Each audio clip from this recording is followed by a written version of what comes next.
पहला सवाल तो यही है कि जो फर्स्ट फेज रहा उसके बारे में ऐसा ही कहा जा रहा है कि क्योंकि वोटिंग लो रही, ये फेज बीजेपी के लिए अच्छा नहीं रहा।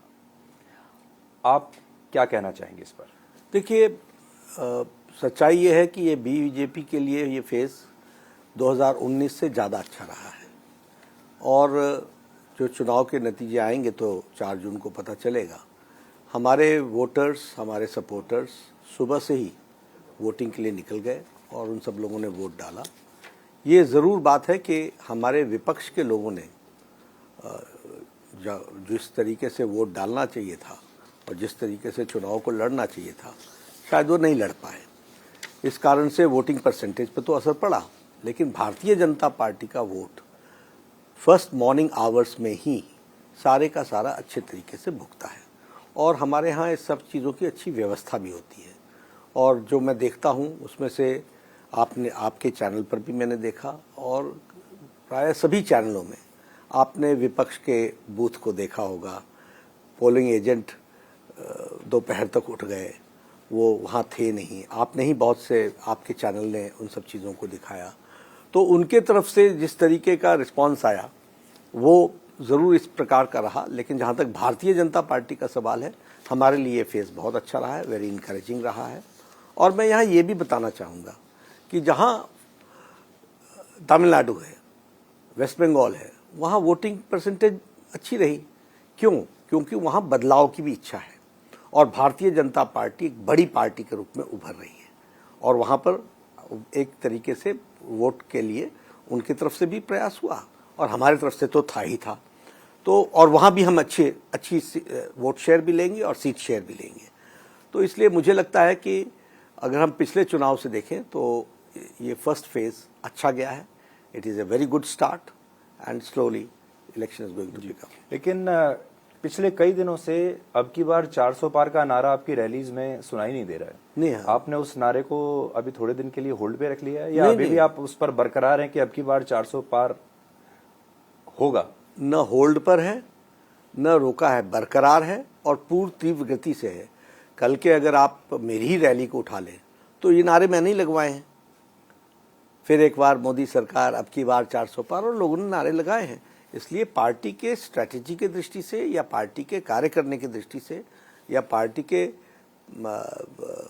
कैंपेनिंग की दृष्टि से हम 400 पार पर टिके हुए हैं, पूरी ताकत से लगे हैं, और उसके तरफ हम पूरी तीव्र गति से अग्रसर हो रहे हैं। 102 सीटों पर चुनाव के बाद आप अभी भी ये मेंटेन करते हैं कि 370 और 400 का जो आपने आंकड़ा रखा था, बिल्कुल ये आप अचीव कर पाएंगे? बिल्कुल, इसको और अच्छे तरीके से अचीव करेंगे। और मुझे चुनाव भारतीय जनता पार्टी के पक्ष में और विशेष करके मोदी जी के पक्ष में बहुत एक तरीके से लोगों ने मन बना लिया है। उनका they have decided, they have only to implement it. और हमारे लिए ये आवश्यक है कि हम उसको क्रियान्वयन ठीक ढंग से हो जाए। ये मैंने इसलिए आपसे मैंने पूछा कि जो इस बार वोटिंग कम रही वो उन सब क्षेत्रों में और राज्यों में कम रही जहां आपका स्ट्रांग होल्ड माना जाता है। देखिए, सबसे कम वोटिंग हिंदी स्पीकिंग स्टेट्स में रही है। अगर उसका हम ब्रेकअप देखें तो बिहार में सबसे कम, छत्तीसगढ़, मध्य प्रदेश में तो 7.2% पहले के मुकाबले कम रही है। उत्तर प्रदेश, उत्तराखंड, ये सारे वो राज्य हैं जहां ये आपके स्ट्रांग होल्ड, जहां आप पूरे में से पूरे सीट लेते आए हैं, वहां वोटर का ना निकलना, इससे आपको नुकसान होता है या विपक्ष को नुकसान होता है? कौन वोटर नहीं निकला?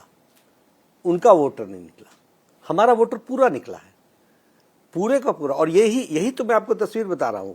ये आप मेरी बात को की तायद कर रहे हैं, आप मेरी बात को सपोर्ट कर रहे हैं कि जहां विपक्ष बिल्कुल बिखर गया, विपक्ष चुनाव में ही मैदान में नहीं रहा। आपने मध्य प्रदेश की बात की जी। मध्य प्रदेश में हमको किसी सीट पर दिख ही नहीं रहा था कि कोई फाइट हो रही है। पता करना पड़ता था कि कैंडिडेट कौन है, हमको नहीं। हमारे कल मुझे एक बड़े प्रतिष्ठित पत्रकार मिले, उन्होंने कहा मेरा ड्राइवर नहीं जानता कि कौन लड़ रहा है विपक्ष में, मेरे परिवार के लोग नहीं जानते कि कौन विपक्ष में लड़ रहा है। तो ऐसी परिस्थिति में जो हमारा वैचारिक पृष्ठभूमि पर जो विरोधी वोट है, जब वो नहीं निकलेगा तो परसेंटेज तो कम होगी। लेकिन ये सब स्टेट्स वो हैं जहां भारतीय जनता पार्टी के साथ लड़ने वाली पार्टियां, विपक्ष की पार्टियां, वो एक तरीके से बिखर सी गई और उन्होंने इलेक्शन को जिस तरीके से लड़ना चाहिए था वो नहीं लड़े हैं और इस कारण से इस तरीके का दिख रहा है। लेकिन भारतीय जनता पार्टी, हमारे लोग, हमारा वोटर पूरी मुस्तैदी से उसने सुबह सुबह ही लंबी कतारें लगा करके वोट अपना दिया है। पर देखिए, अगर इतनी बढ़िया स्थिति बीजेपी के लिए है तो फर्स्ट फेज के बाद प्रधानमंत्री मोदी को ये मुस्लिम का मुद्दा, मुस्लिम कार्ड जिसको हम कह सकते हैं, ये मंगलसूत्र का मुद्दा, ये उठाने की ऐसी क्या आवश्यकता पड़ी? आवश्यकता इसलिए पड़ती है कि ये जो कांग्रेस पार्टी की डिविजिव पॉलिटिक्स है और जो डिवाइड एंड रूल के साथ साथ जो तुष्टीकरण की पॉलिटिक्स है, अपीजमेंट की पॉलिटिक्स है और उसको बहुत गार्डेड तरीके से, बहुत शातिर तरीके से रखने का प्रयास है, देश को एक मुसीबत की तरफ धकेलने का प्रयास है, इसके खिलाफ बोलना है कि नहीं बोलना है? और मैनिफेस्टो की बातें निकलते निकलते और उसका विश्लेषण होते होते थोड़ा टाइम तो लगता ही है। नहीं, पर ये तो आप फर्स्ट फेज में भी बात बोल सकते थे, चुनाव से पहले भी बोल सकते थे। मैं क्या कह रहा हूं? लेकिन फर्स्ट फेज खत्म होने के बाद मेरा एग्जैक्ट सवाल ये है कि क्या ये पैनिक बटन दबाया है आपने और प्रधानमंत्री ने? नहीं, बिल्कुल नहीं, बिल्कुल नहीं, कोई पैनिक बटन नहीं है। इलेक्शन इसी तरीके से धीरे धीरे इश्यूज आते रहते हैं, चलते रहते हैं। सारे इशू एक ही दिन में नहीं दिए जा सकते हैं, वो समय समय पर निकलते रहते हैं। लेकिन ये कोई पैनिक बटन नहीं है। हम सबसे पहले अपना पॉजिटिव नोट पर जितनी बातें थी वो हमने कही और उस कैंपेन को हम लोगों ने उसी तरीके से आगे चलाया और धीरे धीरे अब विपक्ष के बारे में भी तो बताना पड़ेगा ना, इनका ईविल डिजाइन क्या है, इनका जो एक गलत, देश के लिए गलत साबित होने वाला वह डिजाइन क्या है और वो कितने अच्छे शब्दों में परोस करके रखा गया है। तो उसकी जो इंटेंसिटी है उसको भी तो बताना आवश्यक है और उसको बताने का समय होता है। लेकिन आपने शुरुआत की इस कैंपेन की मोदी की गारंटी के थीम पर कि ये हमारा थीम रहेगा, लेकिन वो 19 अप्रैल के बाद मोदी की गारंटी की बजाय अब मुस्लिम और मंगलसूत्र पर आ गया। ये सोच समझकर आपने किया था, ये रणनीति है या जैसे मैंने कहा ये अचानक से आपने गियर शिफ्ट किया? नहीं, ऐसा नहीं है। वन आफ्टर अनदर पहले हम अपने पॉजिटिव नोट्स की सारी चीजें रखते हैं और वो हमने रखी हैं। मोदी की गारंटी पूरे होने की गारंटी, और ये सेंट्रल थीम है। इसी थीम पर भारतीय जनता पार्टी को करोड़ों लोगों का आशीर्वाद मिल रहा है। लेकिन इसके साथ साथ सुधीर जी, जो हमारे सामने वाला व्यक्ति है उसके मंशा क्या है, उसके मानसिकता क्या है, उसकी सोच क्या है, ये भी तो अभी 7 फेज का चुनाव है, इसमें इसको अनफोल्ड करना है कि नहीं करना है। तो इसके अनफोल्डमेंट का टाइम शुरू हुआ, तो वो अनफोल्डमेंट का एक प्रोसेस ये है जिसमें जो प्रधानमंत्री जी ने कहा और उन्होंने बहुत अच्छे तरीके से इस बात को एक्सप्रेस किया कि किस तरीके से ये समाज को बांटने के और खंडित करने का प्रयास भी है और किसी एक को लाभ पहुंचाते हुए दूसरे को नुकसान पहुंचाने का डिविजिव पॉलिटिक्स का भी विचार है। आज आप ये कहना चाहेंगे वाकई जो प्रधानमंत्री ने अपनी रैली में कहा था कि कांग्रेस मंगलसूत्र छीनकर मुसलमानों को दे देगी, घुसपैठियों को दे देगी या उन लोगों को दे देगी जिनके बच्चे ज्यादा हैं? ये तो कहा ही है प्रधानमंत्री जी ने। इसका उद्देश्य क्या है? इसका उद्देश्य ये है कि आप माइनॉरिटी में भी, सबसे पहली बात तो आप देखिए, नहीं, पर ये पार्टी की ऑफिशियल लाइन है। ये निश्चित रूप से माइनॉरिटीज को जिस तरीके से आप अपीज कर रहे हैं उसको सामने जनता के लाना है, तो ये तो हमारी ऑफिशियल लाइन है। तो कांग्रेस कह रही है माइनॉरिटी, अल्पसंख्यक, और बीजेपी कह रही है मुसलमान, तो ये दोनों एक हैं या ये अलग अलग हैं? दोनों अलग अलग हैं। हम मुस्लिम क्यों कहते हैं? क्योंकि कांग्रेस की माइनॉरिटीज्म का मतलब मुस्लिम तुष्टीकरण है। उन्होंने आज तक कोई भी वाक्या और कोई भी कार्यक्रम कोई जैनियों के लिए, कोई पारसी के लिए, कोई सिख के लिए, कोई किसी और के लिए किया हो, ऐसा नहीं है। दूसरी बात, अगर हम सिटीजनशिप अमेंडमेंट एक्ट को लें जी, तो आपके ध्यान में आएगा कि वहां वो सीए का विरोध कर रहे हैं। तो सीए का विरोध कर रहे हैं मतलब पारसी का विरोध कर रहे हैं, क्रिश्चियन का विरोध कर रहे हैं, जैन का विरोध कर रहे हैं, सिख का विरोध कर रहे हैं, हिंदू का विरोध कर रहे हैं। तो स्पष्ट होता है कि आपके लिए माइनॉरिटी का मतलब मुस्लिम है। This is the only meaning. यही मतलब निकल करके आता है कि आप मुस्लिम तुष्टीकरण को आप माइनॉरिटीज्म बोलते हैं, इसलिए हम उसको अलग अलग मानते हैं। हमारे लिए तो सब बराबर है। आप देखिए प्रधानमंत्री मोदी जी की स्कीम, कोई भी स्कीम उठा करके देखिए, सारी स्कीम, उज्ज्वला योजना, उजाला योजना, किसान सम्मान निधि, गरीब कल्याण अन्न योजना, आयुष्मान भारत, कोई भी स्कीम उठाकर देखिए, हर जाति को, हर पंथ को, हर मजहब को, हर को यह स्कीम मिली है। बिल्कुल यही बात। लेकिन इसलिए हम न माइनॉरिटिज्म की बात करते हैं, हम सबका साथ, सबका विकास, सबका विश्वास, सबका प्रयास, और उसको लेटर और स्पिरिट में इंप्लीमेंट करते हैं। ये अलग अलग धागे निकाल करके समाज को, फैब्रिक को डिस्टर्ब करना, ये कांग्रेस की मानसिकता। जी जी बिल्कुल सही बात है। कांग्रेस की मानसिकता में मैं यहां ये भी कहना चाहूंगा कि वह देश के लिए हानिकारक होने के बावजूद भी ऐसे विषयों को उठाने में पीछे नहीं रहते हैं जो सोसाइटी को डिवाइड करता है, लेकिन प्रधानमंत्री और जो सोसाइटी को प्रेफरेंशियल ट्रीटमेंट देता है। मोदी जी जब से प्रधानमंत्री बने हैं 10 वर्ष में, आज तक उन्होंने कभी इस तरह का कोई बयान नहीं दिया। मुसलमानों को लेकर, नाम लेकर उन्होंने कभी ऐसे कॉल आउट नहीं किया। और 10 साल के बाद वो ऐसी जब बात करते हैं तो लोगों को विश्वास नहीं हुआ। बहुत सारे लोगों को तो लगा कि हम कोई डीप फेक वीडियो तो नहीं देख रहे हैं उनका जिसमें उन्होंने ऐसी बात कह दी है। थोड़ी देर तो लोगों को अचंभा हुआ कि उन्होंने ऐसी बात कैसे कही। और बार बार मैं उसी बात पर आ रहा हूं कि ये बात क्या प्रधानमंत्री के लिए कहनी जरूरी थी और इस रूप में? देखिए, मैं फिर आपको बताता हूं कि आप सुधीर जी, हमको ये समझना पड़ेगा कि जो हमारे सामने वाले की मंशा है उसको सामने रखना यह हमारी जिम्मेवारी होती है, और उस पर डिबेट हो, डिस्कशन हो, जनता के बीच में जाए, इसकी आवश्यकता होती है। और प्रधानमंत्री जी ने बखूबी इसी बात को ध्यान में रखते हुए कि आपका जो इल इंटेंशन है, जो इविल इंटेंशन है, जो आपकी नीयत जो में खोट है, वह जनता के सामने स्पष्ट रूप में जाना चाहिए। वैसे ऐसा बहुत कम होता है जब किसी पार्टी अध्यक्ष के सामने दूसरी विरोधी पार्टी का मैनिफेस्टो रखा जाए, लेकिन आज मैं नड्डा जी के सामने कांग्रेस का मैनिफेस्टो लेकर आया हूं और मैं आपको थोड़ा सा उसमें से पढ़कर बताऊंगा। देखिए, जो हम माइनॉरिटीज की बात कर रहे हैं, इस पर क्या लिखा है उन्होंने। वो लिखते हैं, कांग्रेस अल्पसंख्यक वर्ग के छात्रों और युवाओं को शिक्षा, रोजगार, व्यवसाय, सेवाओं, खेल, कला और अन्य क्षेत्रों में बढ़ते अवसरों का पूरी तरह से लाभ उठाने के लिए प्रोत्साहित करेगी और सहायता देगी। एक जगह यह लिखा है, प्रोत्साहित और सहायता।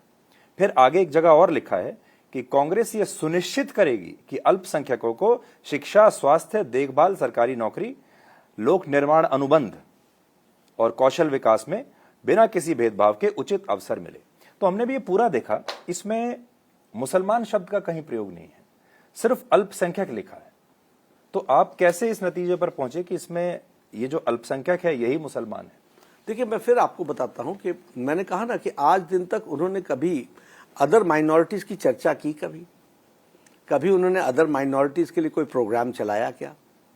और मैंने आपको सीए के माध्यम से भी बताने का प्रयास किया है कि उनका प्रयास हमेशा इस बात के लिए रहा है कि माइनॉरिटीज़म मतलब मुस्लिम तुष्टीकरण, और वो एक इसको वोट बैंक की तरह देखते हैं, और उनको कोई उनसे कोई लगाव है या मोहब्बत है, ऐसा कुछ नहीं है। जितना काम प्रधानमंत्री मोदी जी ने किया है मुस्लिम भाइयों के लिए और माइनॉरिटीज़ के लिए, उतना किसी सरकार ने नहीं किया है। किसी सरकार ने नहीं किया। कोई सरकार ऐसी स्कीम्स लेकर नहीं आई जिससे हमारे मुस्लिम भाइयों का आर्थिक विकास हुआ हो। अब आप देखिए स्वनिधि योजना, आप देखिए मुद्रा योजना, अन्य योजनाएं, ये सारी योजनाएं हमारे माइनॉरिटीज़ को इन्होंने ताकत दी है, क्योंकि जो गरीब है उसको वो ताकत मिली है। लेकिन इसमें जो प्रोत्साहन करना और जो सारी बातें आती हैं, वह आप सबसे अलग हट करके प्रेफरेंशियल ट्रीटमेंट की बात करते हैं। पर देखिए, और प्रेफरेंशियल ट्रीटमेंट की जब आप बात करते हैं जी, तो आप आप उसके प्रति भी ईमानदार नहीं हैं। आप उसके वोट की तरफ नजर रख करके कर रहे हैं, वोट बैंक की राजनीति कर रहे हैं, तुष्टीकरण कर रहे हैं, सब्जबाग दिखा रहे हैं। ये सारी चीजें सामने आनी चाहिए। ये जो कांग्रेस का मैनिफेस्टो है, ये इन्होंने रिलीज किया था 5 अप्रैल को, और बीजेपी ने ये मुद्दा उठाया है 19 अप्रैल की वोटिंग के बाद 21 अप्रैल को। तो आपने क्या ये देर से पढ़ा? आपको देर में समझ में आया? ऐसा नहीं सुधीर जी, आप इसको पहले दिन से भी उठा सकते थे। मैं क्या कहता हूं, election campaign is an unfoldment. हम पहले दूसरे का सब्जेक्ट क्यों उठाए? पहले हम अपना सब्जेक्ट उठाएंगे। हमने अपनी सारे प्रोग्राम्स के बारे में चर्चा की है, उसको हम लोगों ने पूरे मैक्सिमम तक हम ले गए हैं। अब चुनाव के अंदर इश्यूज आते रहते हैं, वो हमारे ध्यान में था, जब उठाना था तो उठाया। पर 80% जो बहुसंख्यक हैं, जो हिंदू हैं, आपको ऐसा नहीं लगा कि वो सिर्फ आपकी सरकार की योजनाओं के आधार पर ही आपको वोट दे देंगे? मोदी की गारंटी ही काफी है? तो दे ही रहे हैं, तो वो तो दे ही रहे हैं। इस मुद्दे की आवश्यकता ही नहीं थी? नहीं, ऐसा नहीं, सामने वाले के बारे में बताना पड़ता है भाई साहब। सुधीर जी, ऐसा नहीं है। We cannot let our ideological people having different opinion, जो हमसे विपरीत विचारधारा रखते हैं और हमारे खिलाफ लड़ रहे हैं, उनकी मानसिकता न दिखाई जाए और उनकी मानसिकता जनता के सामने न आने दी जाए। ये हम नहीं करते, ये हम उसके सामने लाते ही लाते, और अभी और भी लाएंगे। राहुल गांधी बहुत खुश हैं आजकल, और वो कह रहे हैं कि देखिए, मैंने बीजेपी को नर्वस कर दिया है, मैंने इतना क्रांतिकारी मैनिफेस्टो बनाया है। और बहुत सारे लोगों का ऐसा कहना है कि इस चुनाव में राहुल गांधी रीलॉन्च हो गए हैं। ये उनकी अच्छी एक लॉन्चिंग हो गई है, अचानक से उनका थोड़ा जोर दिखाई दे रहा है। आपको लगता है ऐसा? देखिए, आप लोग बार बार मुझे प्रेरित करते हैं कि मैं राहुल गांधी जी पर कुछ टिप्पणी करूं। ये मैंने पहले भी कहा कि राहुल गांधी जी का अपना तो कुछ है ही नहीं, और हमेशा शब्द रीलॉन्च ही आता है, तो वो relaunch will be again relaunched, वो तो चलता रहेगा, दैट प्रोसेस विल कंटिन्यू। लेकिन सच्चाई क्या है कि माओवादियों से प्रेरित होकर के, लेफ्टिस्ट इश्यूज से प्रेरित होकर के, और जिस तरीके से कांग्रेस माओवादी और अपीजमेंट की पॉलिटिक्स में डीप इन्वॉल्व है, तो वो ऐसी मैनिफेस्टो लेकर के आएगी। और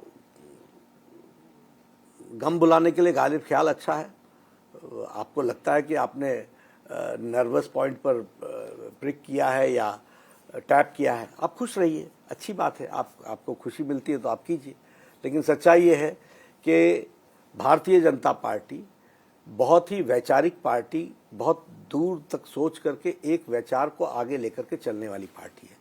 इतने जल्दी ना हम नर्वस होते हैं, और होने की कोई आवश्यकता ही नहीं है, ना कोई गुंजाइश है। हम 400 पार की तरफ चल रहे हैं और आप हमको ये अब नर्वस की बात कर रहे हैं। राहुल गांधी के एक्सरे के जवाब में प्रधानमंत्री ने मंगलसूत्र का मुद्दा उठाया कि मंगलसूत्र भी लोगों का, महिलाओं का बचेगा नहीं। ये जो वेल्थ रीडिस्ट्रीब्यूशन की जो बात है कि संपत्ति को लेंगे और वो बांट दिया जाएगा, ये भी मैंने इस मैनिफेस्टो में देखा और मुझे कहीं नजर नहीं आया कि उन्होंने ऐसी बात कहीं कही हो। वो भी आपको पढ़कर सुनाता हूं। उन्होंने लिखा है, कांग्रेस नीतियों में उपयुक्त बदलाव करके धन और आय के मामले में बढ़ती असमानता का समाधान करेगी। इसमें कहीं ये नहीं लिखा कि सोना चांदी ले लेंगे हम या आपकी संपत्ति ले ली जाएगी। तो आप इस निष्कर्ष पर कैसे पहुंचे? देखिए ना, ये जो असमानता को समानता करने की बात कर रहे हैं जी, आखिर इसके लिए कोई कानून बनेगा ना। आप लोगों के आय के साधन को आप फिर से उसको असेसमेंट करोगे, असेसमेंट करके आप असमानता को समानता लाओगे। माओवादी सोच है, लेफ्टिस्ट सोच है, पहली बात। दूसरी बात, state will intervene in the process of redistribution of wealth. जी, तो रीडिस्ट्रीब्यूशन ऑफ वेल्थ जब आप करोगे तो मंगलसूत्र आता ही है ना उसमें। एक तरफ से सैम पित्रोदा बोल रहे हैं कि इनहेरिटेंस का टैक्स लगेगा। ये सब अब सैम पित्रोदा से कांग्रेस पार्टी का लेना देना है कि नहीं है? पर वो तो कह रहे हैं कि ये उनकी निजी राय है। अब ये अच्छी बात हो गई, हम पकड़ लें तो निजी राय हो जाती है। ये आपका अनडिस्क्लोज डिजाइन, आपका जो इंटेंशन है उसको जनता के सामने लाना हमारी जिम्मेवारी है, और वो हमने बखूबी किया है। और ये वही है, ये जो आप कांग्रेस के मैनिफेस्टो में सुंदर शब्दों में घिनौना विचार सामने लाने का प्रयास हुआ है, और इल इंटेंशन है जी, इसमें नीयत साफ नहीं है। स्टेट कब किसी की प्रॉपर्टी में इंटरवीन करता है? इक्वल डिस्ट्रीब्यूशन के स्टेट के जब कॉन्सेप्ट को हम लेकर के, जब हम इक्वल डिस्ट्रीब्यूशन नहीं, जब हम किसी की आमदनी के बारे में कहते हैं तो फेयर प्रोसेस क्या है कि according to his income he should give his share to the state. और जिसकी आमदनी कम है या कमजोर है, वीक है, उसको हम एम्पावर करते हैं, वो स्टेट अपने सिस्टम से एम्पावर करता है। लेकिन आप असमानता को समानता लाने का प्रयास कर रहे हो, इसका मतलब आप स्टेट की प्रॉपर्टी, आप किसी की इंडिविजुअल प्रॉपर्टी को आप कम करके वो किसी को देने का प्रयास। आप कहीं डरा तो नहीं रहे हैं वोटर को? मैं नहीं डरा रहा हूं, मैं तो आपको फैक्ट बता रहा हूं। मैं जो कांग्रेस पार्टी सोच रही है वो आपको बता रहा हूं। मैं क्या डराऊंगा? जो लोग इंशाअल्लाह